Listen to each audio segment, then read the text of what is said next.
deixarias que te falasse ao coração, se compreendesses como te busco, escutarias mais minha voz.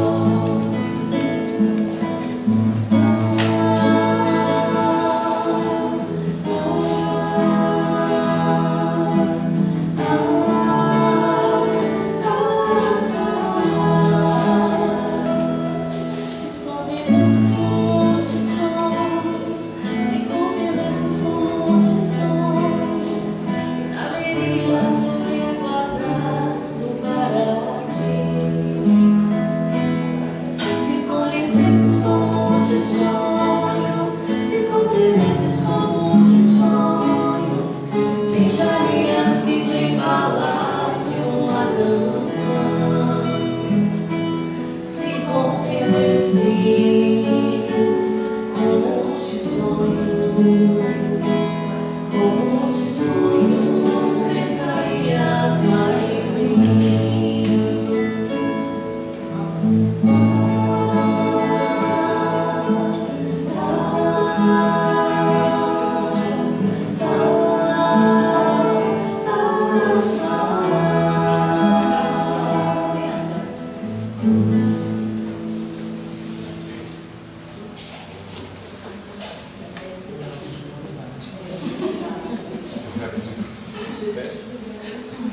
verdade, eu vos digo que se eles se calarem, as pedras é que falarão.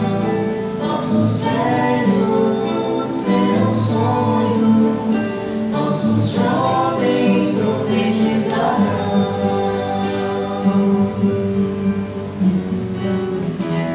Nas bodas de Caná, na cura das feridas,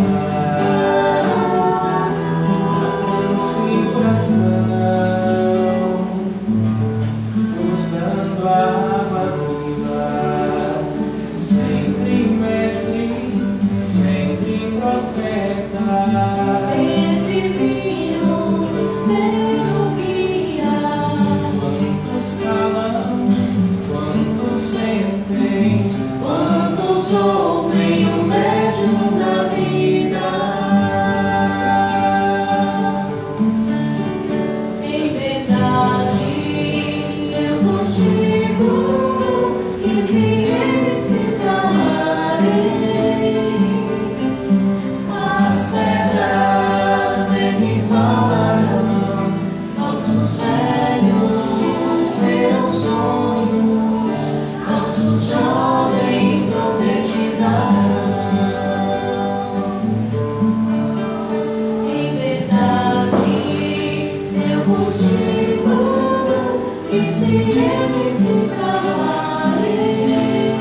maiores que lhe pareçam as dificuldades, tenha certeza de que poderá superá-las com persistência e força que provém de seu íntimo.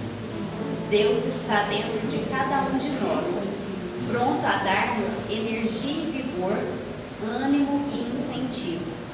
Confie na bondade do Pai, que jamais desampara nenhum de seus filhos.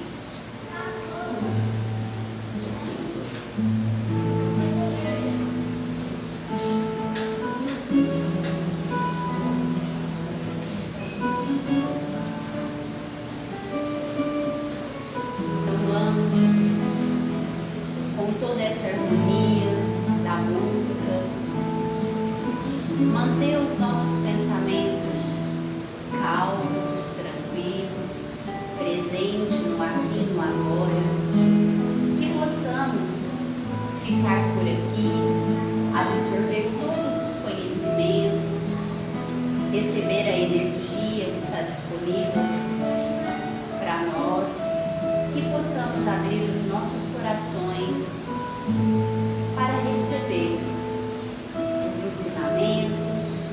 essa energia amorosa, curadora, e que cada um de nós que viemos aqui possa receber e levar para cada lar essa energia vibrante, amorosa e cuidadosa que Deus nos dá todos os dias, todos os momentos, e que possamos perceber também no nosso dia a dia essa energia.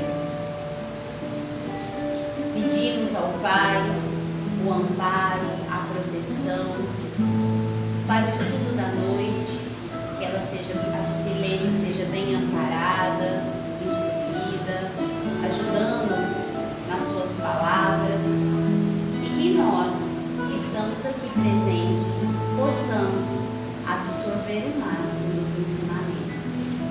Que assim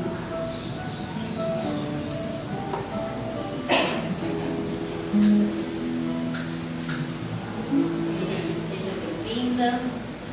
Fique à vontade.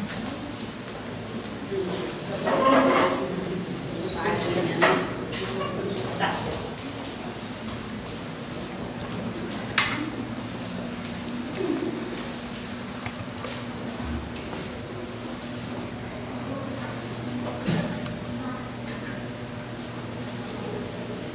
Meus irmãos, boa noite a todos. O amor de Deus, o amor de Jesus possa envolver os nossos corações e nós possamos, meus queridos irmãos, levar daqui o que aqui viemos buscar: muita paz, muita vontade de viver, muita força para enfrentar as dificuldades do dia a dia que estão presentes nas vidas de cada um de nós, de todos nós. Todos nós temos dúvida, todos nós temos dificuldade.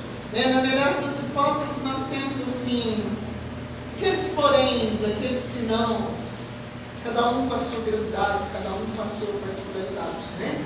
E nós sabemos que isso constitui nada mais, nada menos do que os estímulos para a luta, né? Os estímulos para a caminhada de cada dia, que nós fazemos de forma incessante, tendo em vista a nossa evolução espiritual. Porque nós viemos aqui na Terra para aprender lições próprias desta escola de natureza material, onde só a vida material pode nos oferecer. Então, por isso, nós estamos reencarnados. Nosso objetivo aqui é aprender, é colocar em prática as lições de vida eterna. E todas as oportunidades que nós necessitamos, elas nos são oferecidas, né? A todos nós. Ah, para mim não, para mim não. Então vamos aprender, meus irmãos, a estarmos atentos, digamos assim, aos sinais, às evidências da presença do amor do Pai nas nossas vidas, da sua providência divina, que é a solicitude com que Ele cuida das nossas vidas, de cada um de nós. Nosso tema de hoje se chama A Era do Amor. É um dos capítulos do livro Pelos Caminhos de Jesus. Eu perdi minha folhinha em casa, eu estudei nesse livro, eu fui procurar a folha e não achei, não tem problema.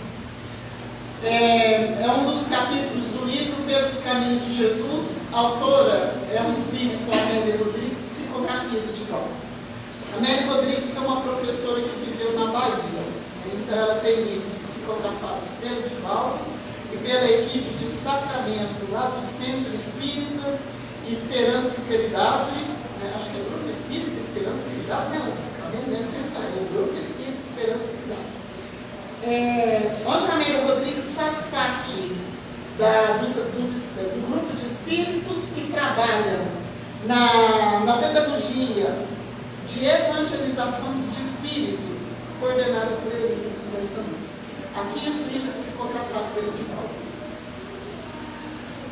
E são histórias maravilhosas em que essa evangelista, Amélia Rodrigues, reconta para nós passagens da vida de Jesus, que não estão lá, muitas delas não estão nos 4 evangelhos, mas constituem para nós, né, a oportunidade de reviver as emoções deixadas pelo Divino Mestre, quando aqui esteve corporificado entre nós, a era do amor.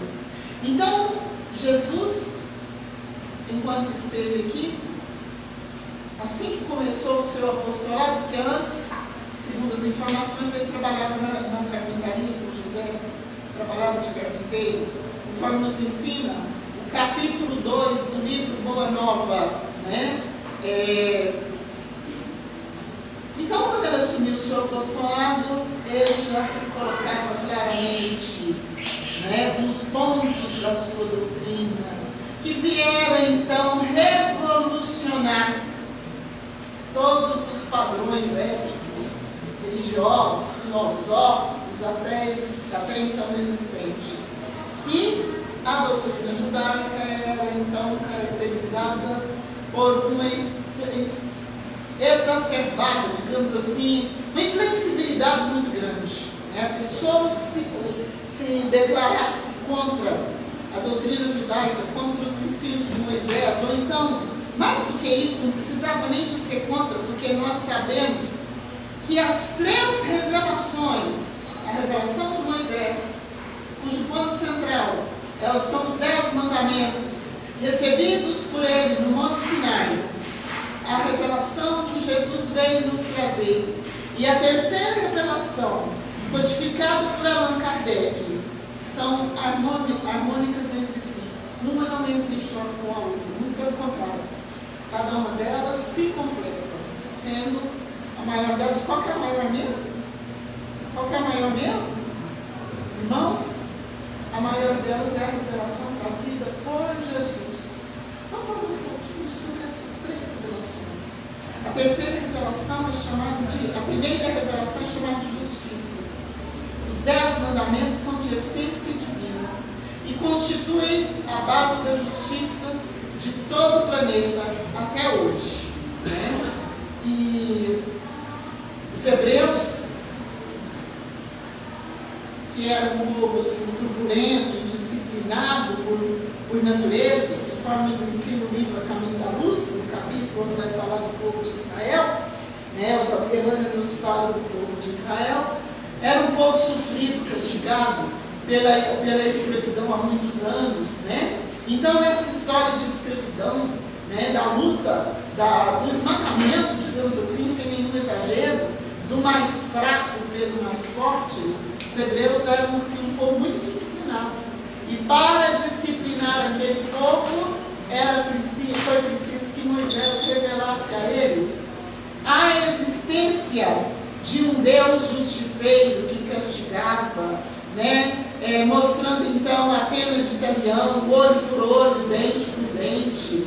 Né? Então, para os hebreus, Deus não era visto como um Pai misericordioso. Esse Pai que Jesus veio nos revelar. E Jesus, então, como modelo e guia para toda a humanidade, mais ou menos em termos assim: ouvistes que foi dito, amareis o vosso próximo e odiareis o vosso inimigo. Eu, porém, vos digo, amai os vossos inimigos. E então, conforme nos ensina a obra espírita, que vem estudando então os evangelhos, Jesus ia corrigindo a lei antiga e apresentando a doutrina aparentemente nova, de cuja revelação ele era o portador, como quem tinha autoridade para corrigir. Então, certos pontos da doutrina de Jesus entrava, vamos dizer assim, em contradição com a ordem estabelecida pela tradição judaica. Quando Jesus nos fala do perdão das ofensas, quando Jesus nos ensina sobre a necessidade de nós darmos a outra face, se alguém nos bater numa face, para a gente oferecer a outra. Então, aparentemente, esses textos provocavam muita confusão. Como uma pessoa é agredida numa face e vai dar a outra para bater? Muito, né? Muito para nossa cabeça até agora, né? Então, quando se busca o sentido profundo das palavras do Mestre em todas as passagens do seu Evangelho, o amor a Deus acima de todas as coisas, o amor ao próximo está presente em todas elas, para que nós possamos então nos harmonizarmos com a lei divina. A gente não pode revidar o mal com o mal. O mal tem que ser vencido com o bem, né? Porque se nós não formos cada um mensageiros do bem, mensageiros da paz, né? E como diz Jesus nos textos do livro Boa Nova, cada aprendiz do Evangelho precisa ser então um portador de alegria, um mensageiro de alegria, de paz, de esperança, de confiança no futuro, confiança na melhoria da humanidade, na melhoria do planeta, né? E por que nós podemos e devemos ter esta confiança? É para que nós possamos então nos sentirmos como integrantes dos trabalhadores que são colaboradores da espiritualidade superior para efetivar a transformação da Terra. Cada um de nós somos convidados. Ser aprendiz do Evangelho de Jesus é compreender o programa do Senhor, de que nos fala Humberto de Campos no primeiro capítulo do livro Contos e Contos. Então vamos resumir aqui de que se trata esse programa do Senhor. Então fala-se. Então esse programa do Senhor fala o seguinte, que distinto servidor do Sinédrio Romano, chamado Malévolo, estava espionando Jesus. E era comum entre os funcionários do Sinédrio apresentarem perguntas para Jesus, não para que se instruíssem, mas para ver se Jesus caía em alguma contradição, para ter como acusá-lo. E ele começou falando mais ou menos assim: mestre, nós sabemos que o Senhor vai então instituir um novo reino na terra. Jesus disse: é verdade. Mas então para instituir um novo governo, o Senhor precisará de assessores gabaritados, preparados, especializados nas mais diversas áreas de atuação do seu governo. Não é isso, mestre? Ele falou: mas então, então, mestre, qual será nesse governo o lugar das pessoas realmente cultas, inteligentes e preparadas? E Jesus vai dizer para o Balebel, com toda simplicidade: ora, essas pessoas mais cultas, elas terão então a função de auxiliar, de instruir aqueles que são mais ignorantes. Quando falou isso, Balebel deu aquela risada assim, irônica, maldosa, achando que estava sendo superior ao mestre, porque era astuto, ousado, desrespeitoso, e perguntou assim: qual será o lugar daquelas pessoas mais ricas, que possuem mais propriedades? Auxiliar os mais pobres, Jesus diz. Qual será o lugar das pessoas que são realmente virtuosas? E Jesus completa: auxiliar, ajudar na recuperação daqueles que estão mergulhados no vício e mergulhados na delinquência. E assim Jesus foi explicando para ele, de forma de que tudo que nós possuímos, seja em inteligência, seja em bens materiais, em dons espirituais, é para que nós utilizemos estas dádivas do Pai Eterno para auxiliar toda a humanidade.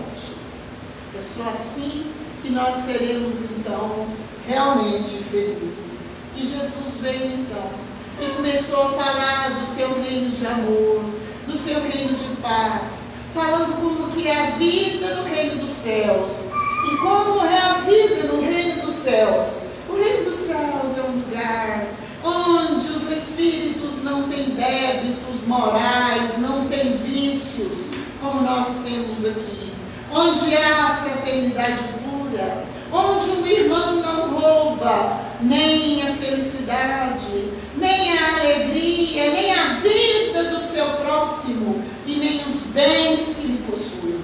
É um lugar onde o governo promove a felicidade de todos, onde então os espíritos vivem realmente como irmãos.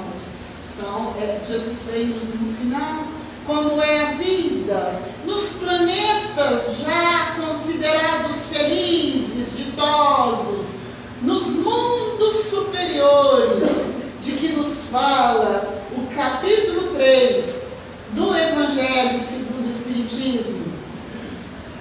Há muitas moradas na casa de meu Pai, mundos superiores à terra, mundos ainda nas mesmas condições que a terra, e mundos em condições ainda inferiores à terra. Uma maravilha, capítulo 3, Aí, a completar, tem o livro Cartas de uma Morta, onde o Espírito, Maria João de Deus, vai completar, nos trazendo notícias belíssimas de mundos onde a vida na Terra se encontra em condições muito superiores. Não tem ninguém debaixo da ponte, ninguém fica doente, ninguém passa fome, um irmão não rouba outro irmão, não há desvio do dinheiro público, filho não mata pai, pai não mata filho, não há abandono de seres queridos,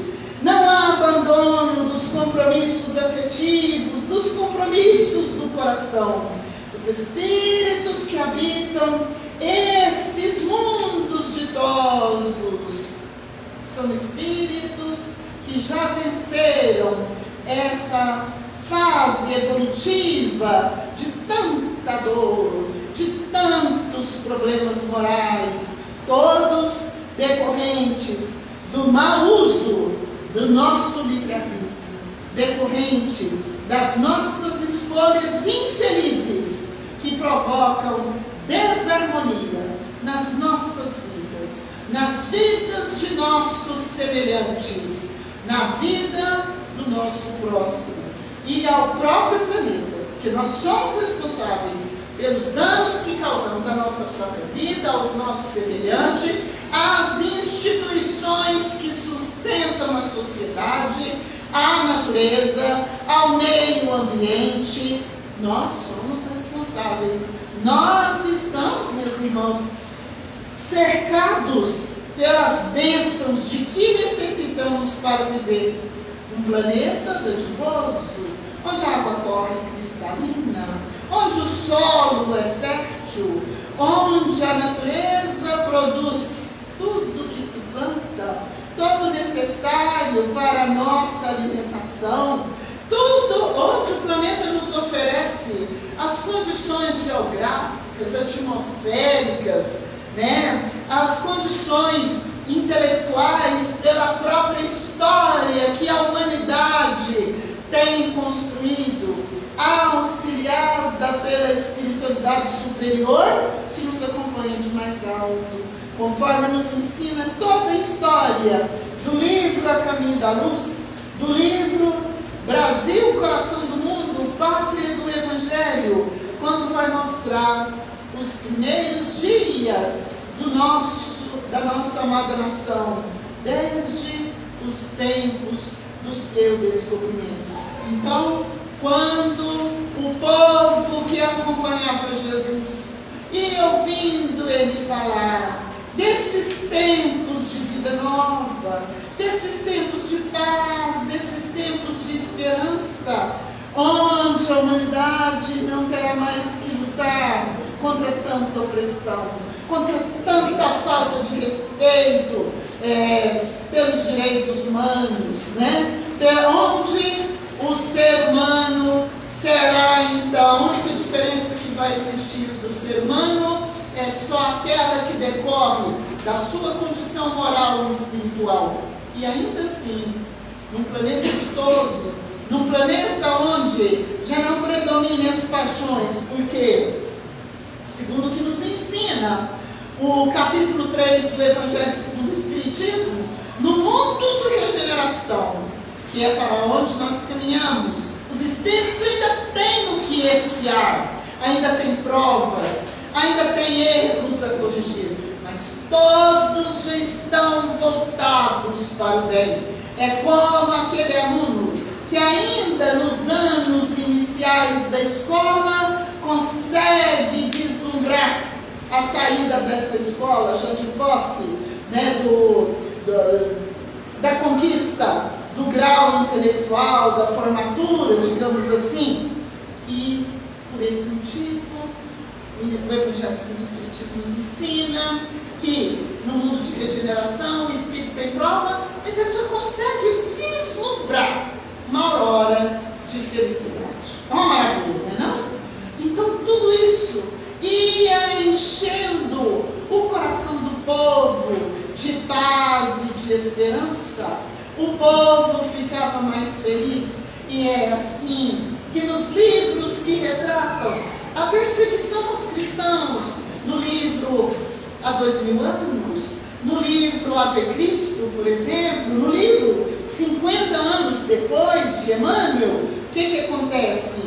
Os mártires vão ao circo, são trucidados pelos leões, logo depois são queimados nas fogueiras, cantando, cheios de esperança, porque compreendem que a morte não é o fim, que a morte não existe, que a vida na terra é breve e passageira.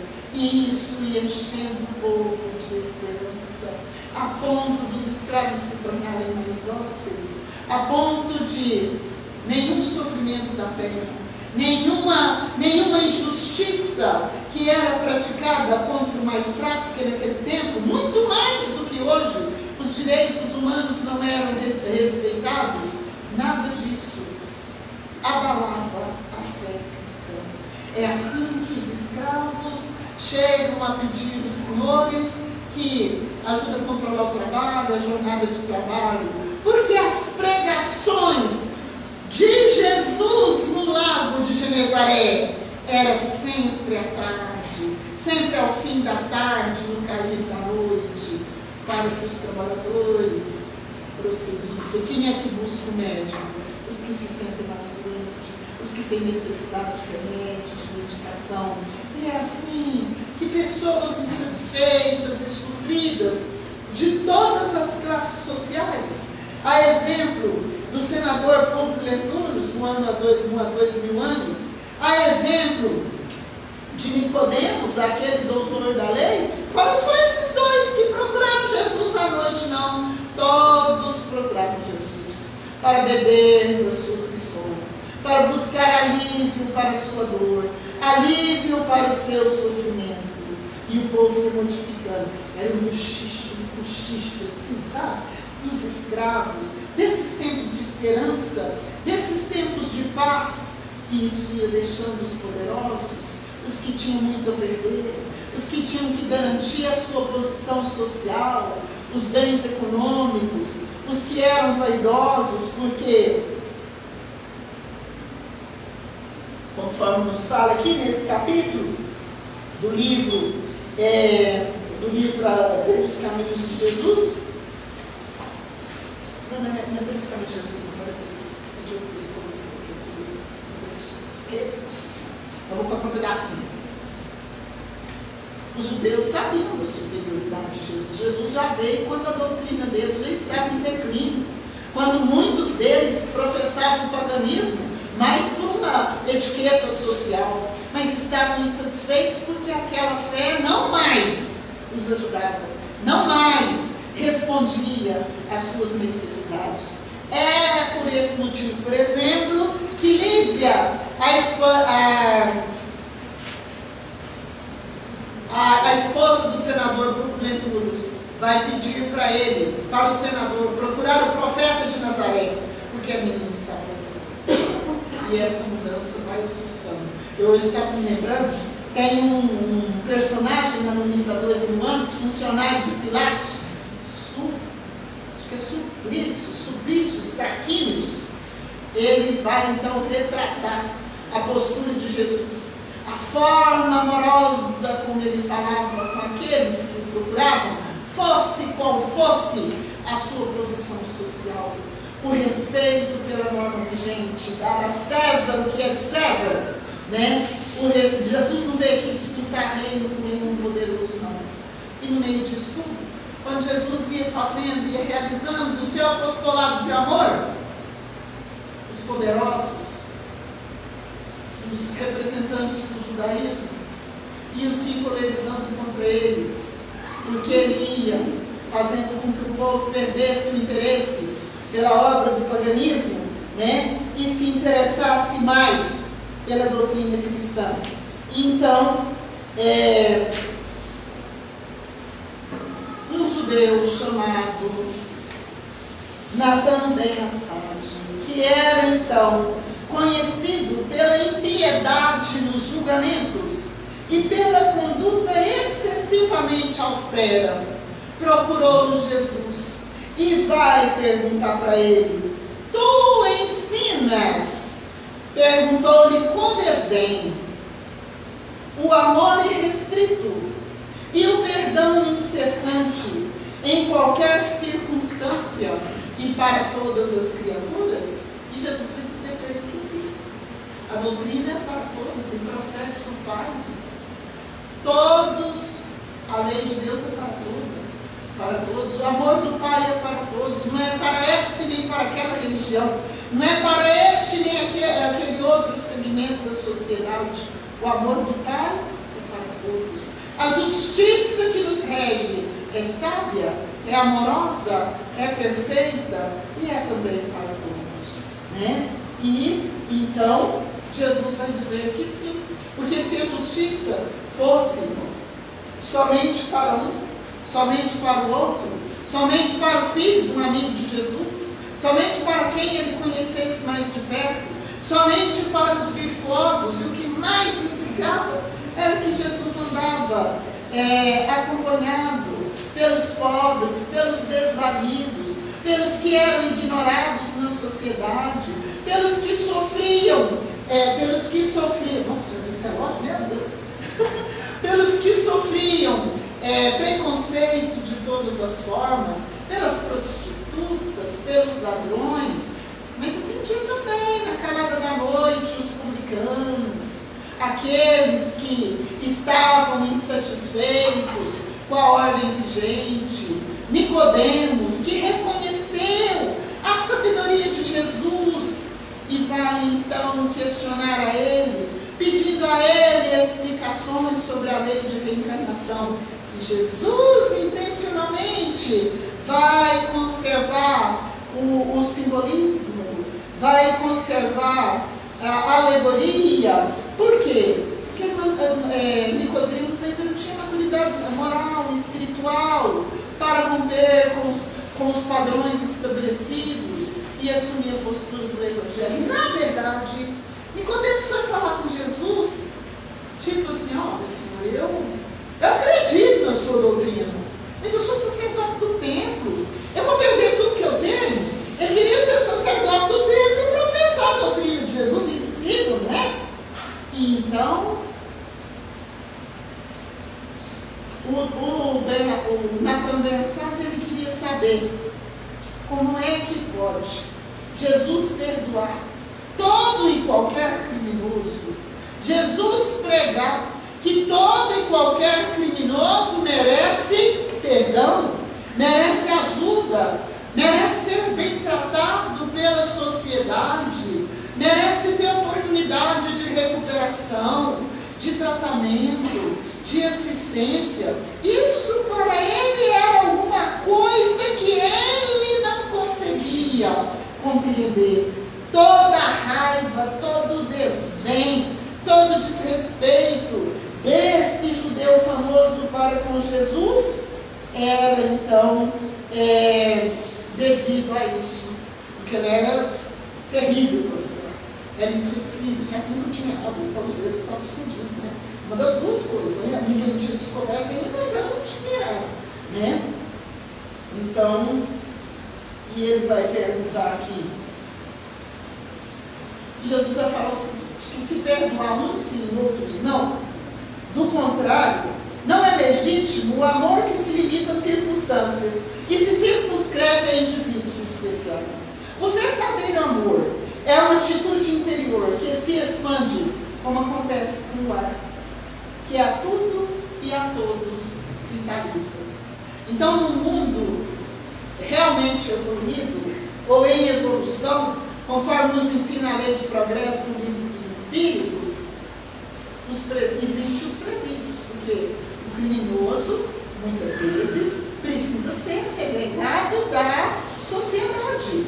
Né? Ele precisa ficar preso à maneira de um doente contagioso, conforme nos retrata aqui a Amélia Rodrigues, mas o presídio precisa ter uma outra finalidade: educar o preso, recuperá-lo moralmente e até espiritualmente, porque em obras que a gente lê, a obra de André Luiz, né, no livro Mensagem do Pequeno Morto, por exemplo, lá na Mensagem do Pequeno Morto, a Escola das Crianças, dos irmãos da ideia, os professores cuidam, ensinam e protegem. Não há diferença entre ser evangelizador e ser professor, porque é uma nova modalidade de ensino, mais completa, que considera o indivíduo como um ser integral, constituído pelo Espírito, né? Porque está desencarnado.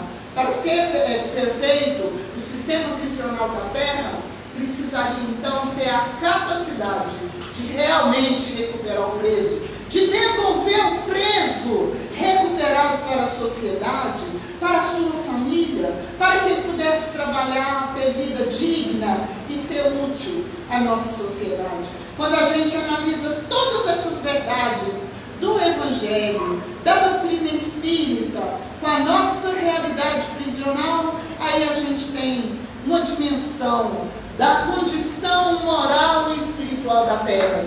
E os Espíritos dizem a Allan Kardec na Lei de Progresso, que enquanto um povo não evolui moralmente e espiritualmente, e está então caracterizado somente pelo progresso intelectual, porque quando a gente compara, o nosso progresso científico, tecnológico está mais avançado do que o progresso moral. O nosso progresso moral está lá nos primeiros passos, né? Está engatinhando, está um negócio parado, né? Está completamente parado, quase parado, digamos assim, o negócio é complicado. Então, que enquanto o povo não evolui moralmente, não é capaz de praticar virtudes, não é capaz de cuidar dos membros que compõem a sua sociedade, de ajudar a preservar as famílias, a preservar a vida no lar, de se preocupar com o ser além da matéria, porque tudo que existe na nossa sociedade terrena é para descaracterizar o ser humano, é para mostrar que o homem deve viver somente considerando a vida material.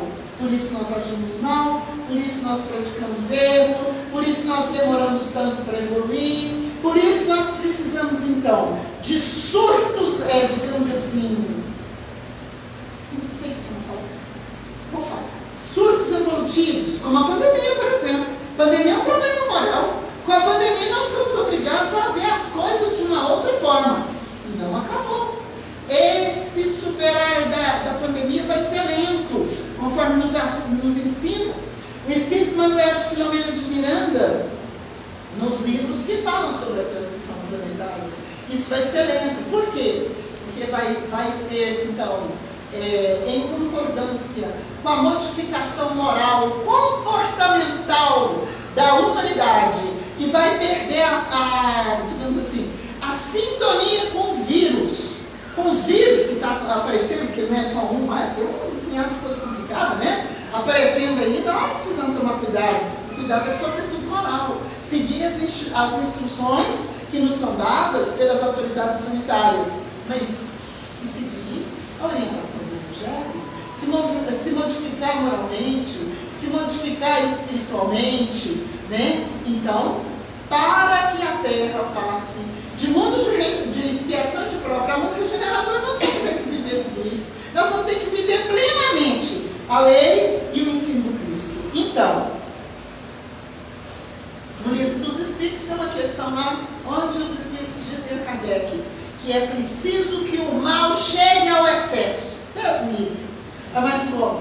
Para que cada um de nós possamos compreender o quanto antes que é necessário mudança moral, que é necessário mudança de ponto de vista, que é necessário nós assumirmos a nossa condição de filhos de Deus e de nós trabalharmos ativamente na vivência da fraternidade, na vivência da solidariedade, na prática da caridade moral, na prática da caridade, material, que é preciso dar o pão, é preciso dar o prato de sopa, é preciso dar o Arquex, na medida daquilo que a gente pode. Nós precisamos nos esforçar. A dor do nosso irmão tem que ser a nossa dor. O sofrimento da humanidade tem que ser o nosso sofrimento, né? Mas vamos ter aqui mais um questionamento, que está também assado, acerca da conduta de Jesus sobre a questão do perdão aos criminosos, a questão do perdão das ofensas. E o criminoso insensível retrucou com as faces congestionadas pela cólera que o dominava. Ele foi ficando com raiva. O rosto dele, o semblante dele foi ficando transtornado. Não deve ser justiçado pelas cortes encarregadas de pregar a paz, né? A ordem, defendendo os fracos. Justiçado é condenado, é castigado, é escravizado, e muitas vezes sem um julgamento útil. E Jesus vai responder para ele que justiçar não significa punir, revidar o mal com o mal que foi feito, tripudiar sobre as misérias e ulcerações morais do criminoso. Justiça deve ser, antes de tudo, propiciar a oportunidade de reparação, de educação do revel para a vida digna, né? Não se trata, na raiz de muitos males, onde que está a ignorância, onde que está a causa da ignorância. É assim, por exemplo, que quando a gente lê livro que fala sobre obsessão e desobsessão, quem é o obsessor? Uma vítima de outras vidas que foi traída, que foi maltratada, que foi ignorada, desencarnou, não conseguiu perdoar, e a dor dele é tanto que ele se sente erradamente no direito de fazer justiça nas próprias mãos. Como recuperar o obsessor? Como recuperar o criminoso? Pela prática do amor, pela prática da caridade sem limites.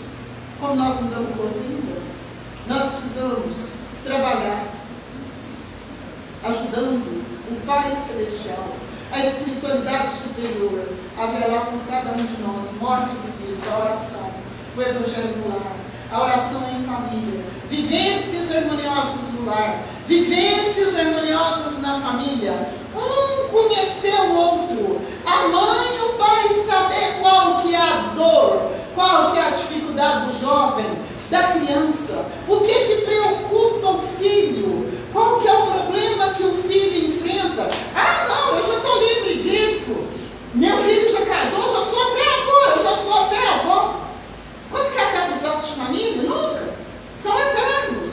E nós precisamos transformar essas diferenças em práticas harmoniosas de amor, de amizade, de fraternidade, para que os laços de amor se estreitem e passem de uma existência para outra, onde nós sejamos realmente irmãos uns dos outros, onde uns possam contar com os outros para evoluir. Não é preciso esperar o outro, não é preciso esperar que um fique em cima da cama e o outro fique escravizado cuidando dele. Não, a gente pode procurar melhorar desde agora.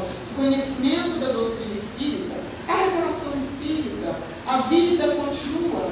A vida na Terra é apenas um breve e curto momento, quando comparado com a eternidade da vida. Nós que estamos reencarnados na mesma família hoje, provavelmente isso não acontece pela primeira vez, porque Allan Kardec nos ensina, no livro Obras Póstumas, que nós reencarnamos várias vezes até alcançarmos determinados graus de aprendizado moral e espiritual. Estamos ligados uns aos outros. Morreu, continua a família. No plano espiritual, continua a família. Depois os irmãos vão chegar em casa e vão ler no capítulo 4, quando fala da reencarnação, como é que se formam as famílias no plano espiritual. Nem todos os membros da nossa família estão realmente reencarnados dentro do nosso lar. Uns estão reencarnados e outros estão no plano espiritual. Todos estamos unidos pela lei de Deus, pelo amor do Pai, pelo desejo de sermos irmãos. Achei bonito, porque deu um estudo outro dia, e nesses ensinos que a gente recebe, enquanto está explicando, olha como a gente sente o amor de Deus. O amor de Deus para a gente sentir, meus irmãos, para a gente compreender, né? Então, a gente tem que comparar com o amor que sentimos pelos nossos pais aqui na Terra.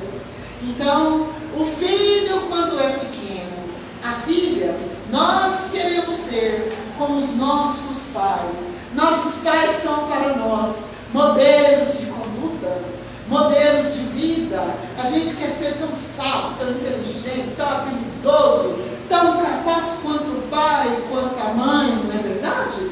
E essa é uma forma da gente se aproximar de Deus, da gente sentir o amor do Pai. Na verdade, nós queremos ser perfeitos, nós queremos aprender a praticar as virtudes evangélicas, as virtudes cristãs, como nosso Pai Celestial. A gente quer ser perfeito como o Pai Celestial é perfeito. É assim que a gente, na luta para evoluir, na luta para adquirir qualidade, nós vamos então compreendendo como é o amor do Pai.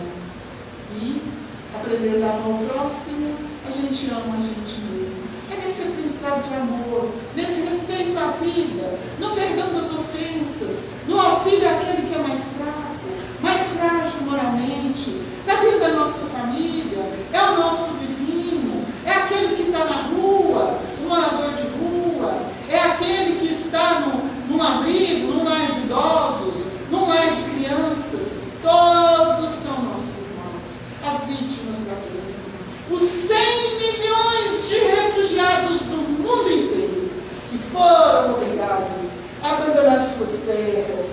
abandonar suas casas, ou suas pátrias, e sair sem questionar pelo mundo, motivado pelas guerras, pelas dificuldades econômicas e políticas. São nossos irmãos, em busca de solidariedade, em busca de fraternidade. Enquanto há um irmão nosso, olha essa lição que eu vou na lição do passado, tá vendo? Enquanto há um irmão nosso jogado na marginalidade, jogado na criminalidade, nos vícios, nas drogas, na prostituição, por falta de estrutura de sociedade, cada um de nós temos a nossa própria responsabilidade. Nós queremos ser felizes, nós precisamos então aprender a tirar tempo para cuidar do assunto mais importante da nossa vida, que é a gente colocar em prática a lei de Deus. O amor a Deus sobre todas as coisas. E amarás o teu próximo como a ti mesmo. Mas eu vou terminar aqui com a minha lição, porque o Natan Pensado vai questionando tanto Jesus, e Jesus vai ensinando para ele tanta lição de amor, né? Que eu vou ler o finalmente dele aqui, ó. Olha.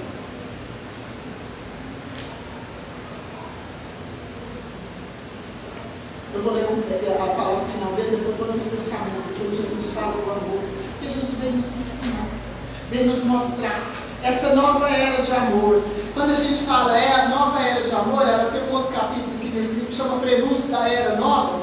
Desde quando o Mestre Jesus veio aqui na Terra, nós estamos em busca dessa era do amor, essa era de paz, essa era de respeito uns pelos outros, essa era onde a gente se sinta filho de Deus. Enquanto nós não compreendermos a transitoriedade do corpo, a eternidade da alma, enquanto nós não nos sentirmos filhos de Deus, responsáveis pelos nossos atos, responsáveis pelas nossas vidas e pela vida dos nossos semelhantes, enquanto nós não passarmos a trabalhar realmente pela felicidade e pelo bem-estar moral e espiritual uns dos outros, nós não vamos conseguir fazer essa trajetória de progresso sem sofrimento, não. Para a gente o sofrimento diminuir, a nossa capacidade de amar precisa aumentar, a nossa capacidade de auxílio tem que aumentar. Nós temos que deixar, meus irmãos, de viver como se fôssemos materialistas, porque nós somos espíritos, nós somos seres eternos. Nossa vida aqui na Terra é breve e passageira. O nosso corpo não precisaria nem existir para que o nosso espírito existisse eternamente. Depois da morte, o nosso corpo será devolvido ao pó e o nosso espírito se revelará mais livre do que nunca, mais responsável ainda pela consequência de todos os seus atos, né?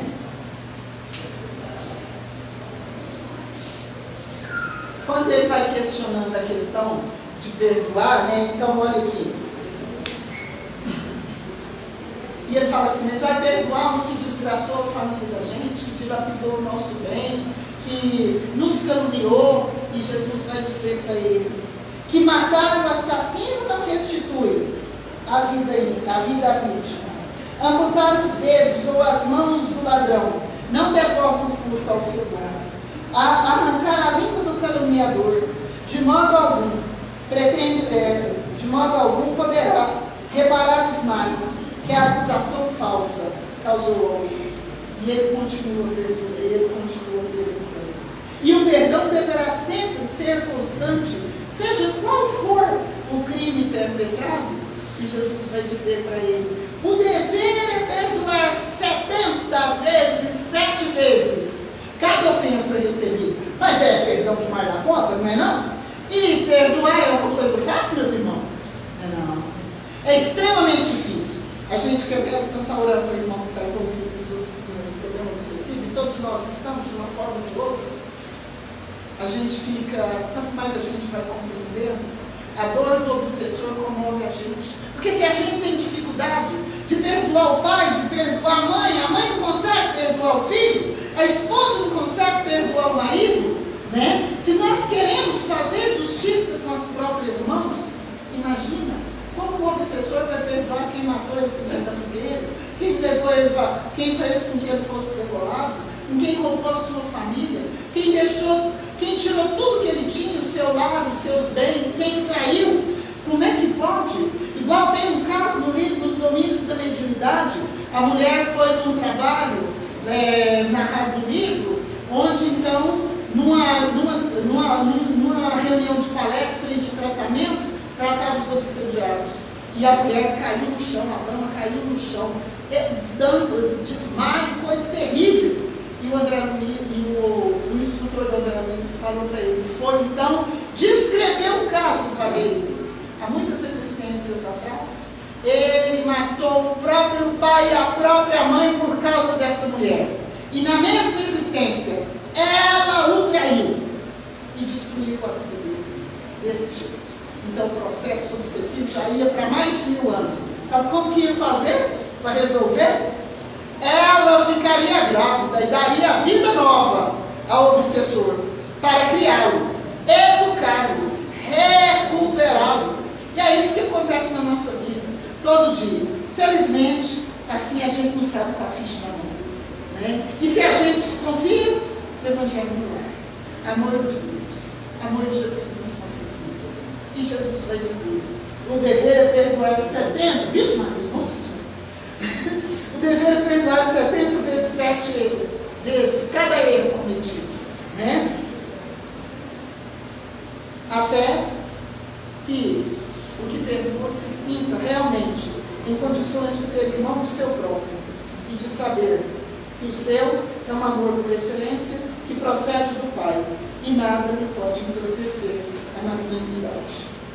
O judeu jogou aquele talit da cabeça que cobria a cabeça dele e até as costas de um lado, bateu a sola do sapato e foi embora, maldizendo Jesus, porque não aceitou. Então Jesus vem inaugurar a era do amor para nós. Que Jesus nos abençoe, que nós possamos todos nos esforçar no limite das nossas próprias forças para viver o amor que Jesus veio nos ensinar. Muito obrigada.